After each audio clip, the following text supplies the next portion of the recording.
Now, celebrating this event is really outstanding. One of the things that I've been able to go through for many, many years here is an opportunity to see something new and something that's an idea come to a new fruition. And that's what's happened here. This is a place where we'll be able to train our students. We will have update, outstanding, highest technology facilities, and we'll be able to produce students who will go forth from this facility in practice in our communities. The other thing that's very exciting is there's another example of how New Jersey Medical School, Rutgers University can cooperate and come together with University Hospital to produce something that's going to be a great benefit to everybody. This center and clinical skills centers like this are really the future of medical training, and it's also incredible to be able to celebrate that we have that future of medical training right here in Newark. So the next generation of clinicians is going to get trained at the state-of-the-art center, get to know how to interact with patients the best, how to perfect those clinical skills and those physical skills that they need prior to getting on the wards with patients. It's really setting the bar for what medical education should be.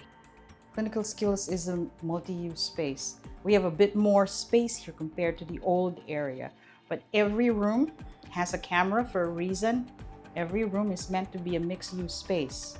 What does that mean? If I want to run simulation for a small or big group, my SP lounge, which is supposed to be the kitchen, can be used as another simulation space. And I can also run lectures in there. The intent of these spaces is for us to be able to use whatever modalities is necessary for the students to learn, be it a small group or a big group.